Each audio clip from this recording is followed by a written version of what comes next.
Hey now! What is up, everybody?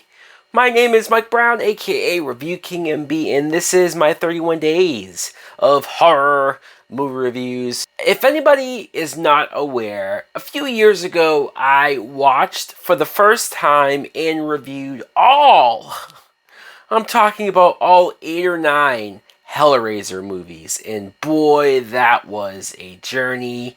I hated each and every single one of them. I did not enjoy this franchise, and I feel bad because I know that this Hellraiser thing has its cult following, has people who live and die by this franchise, and fine, I'm not trying to crap on people who love it. It's just something that I couldn't get into. But I always said that the concept and some of the things that go into this movie or these movies were interesting, and I always thought, why not remake it? Why not reboot this franchise, take these ideas, and do something fresh and do something pretty fucked up with it? Now, 2022, we have that Hellraiser remake. This was directed by David Bruckner. And the plot is we mostly follow this character, Riley, who is a drug addict, or at least she's trying to get over her addiction. And she fucks up. She fucks up in a lot of ways, but one of those ways is that she finds the cube. And when you get in possession of this cube, bad shit happens. Not just to you, but to people around you. And so Riley has to figure out not only what the fuck is this cube's deal, but how can she stop the fucked up shit that's happening. Now, what I thought of this Hellraiser remake was, and this is going to even sound crazy to me, I did not mind this Hellraiser movie. This might be the first Hellraiser review that you'll see me do to where I say, I had a decent time with it. Look, I don't want to say this is the best Hellraiser movie ever, because I know people who love those original 2 movies will probably call blasphemy on that, and fine. Just because it wasn't my jam doesn't mean that maybe there was something better that those movies offered, and definitely something more original, I will give them that.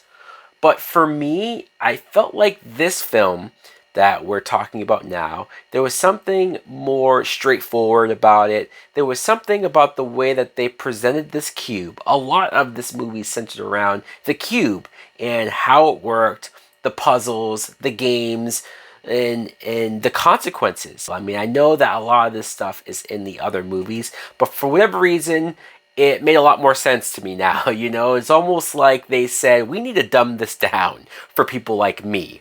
And they got into the rules, they got into the mechanics, they got into why the Cenobites in Pinhead pick the victims that they pick and how it all works. And so I thought, all right, I kind of get it now. Let's talk about the acting.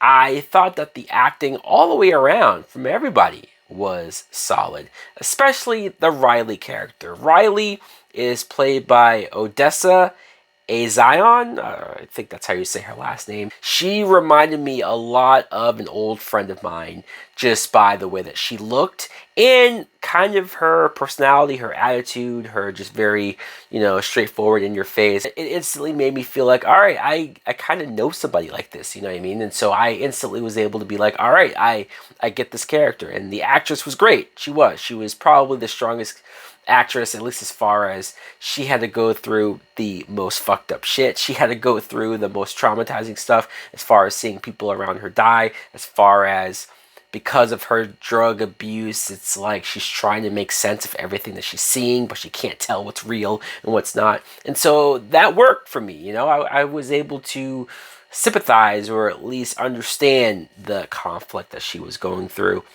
Her brother, Matt, is played by Brandon Flynn. I almost wish they had more of him because I thought he was good as well. Any other movie, it would just seem that he's overly protective or he's kind of being annoying because he wants to control her life. But because of her past and because of her continuously bad choices, it made sense that in a lot of instances her brother is right, and she probably should be listening to him. This cube and the kills that happen in this movie, the gore, the blood, and the practical effects. I was very impressed with the practical effects. I mean, maybe they were able to somehow mask whatever CGI that they might have used. It just felt like there was way more emphasis on practical. And I remember especially those last few Hellraiser movies, those direct to DVD, just shit box, cheap as fuck, lowest to the low budget. They all looked horrible. Even the chains were CGI in those movies. This film, again, emphasis on practical, emphasis on making this shit look real and look brutal anytime somebody got hooked or chained or snatched with barbed wire or just their skin peeling off. It was gnarly. It was hardcore. There was a couple of instances where they actually surprisingly pulled back and didn't show you as much gore.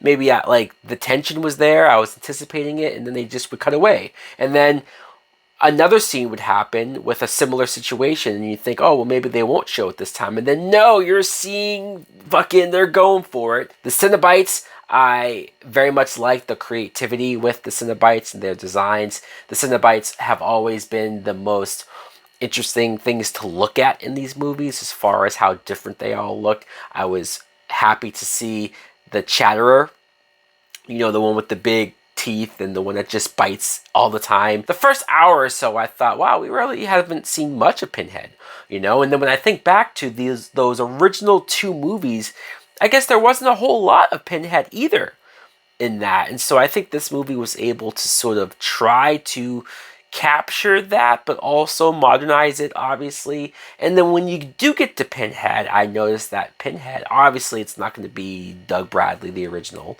because he's older now. But I was, you know, like, oh, Pinhead is a female now? Oh, okay. And then I looked up the actress that plays Pinhead, and Pinhead is played by Jamie Clayton. And when I sort of looked up her Wikipedia and stuff, I realized that, oh, she's trans. So, you know, that's an interesting choice. They sort of made Pinhead more of, it doesn't really matter what the gender is, it doesn't really matter what the sex is. Pinhead is just sort of more of an entity, more of a figure. A lot less black leather, I noticed. And I don't know if that was a choice because of how much that was more of an 80s and 90s look. Again, I am impressed because I was prepared to say that this movie would suck. I was prepared to say that this would be another film that would ruin my sort of happiness with horror of 2022, but I am pleasantly surprised. I'm not saying this is like the greatest film this year, and I'm not saying that I'm gonna be quick to go back and rewatch this movie, but quite honestly, if I'm ever going to rewatch a Hellraiser movie, I'd probably put this at the top of the list, and that's saying a lot because it's a remake, and horror remakes, their track record isn't that great. And granted, if any true diehard Hellraiser fans who love the original movies watch this and don't care for it as much as I'm saying, I won't argue because, you know, I don't really give a shit. But this is my opinion. I thought this movie was a decent watch. I thought this movie was written and acted very, very well. Good gory kills and effects. I'm going to give this a good date movie. Imagine having your date and watching this, putting this movie on for them. Either they're going to be totally fucking down and probably the coolest person that you could be dating from this point on, or they're going to be horrified and they're never going to speak to you ever again. So good luck with that. Luckily, it's on Hulu, so at least you don't have to waste money in the theater. Anyways, guys, let me know in the comments below if you too saw the Hellraiser remake. What did you think of it? Did you like it? Did you love it? Or are you like, no, it's not the original, so fuck it. Thanks for watching. Like, comment, subscribe. Later. Please won't you save my desires on fire. Sometimes you need a little piece at home on fire. So I come follow me and I will follow me and take a trip to the dark side, waiting for the perfect moment that I put it in ya. Drunk on a bender, I apprehend ya. Never seen it coming.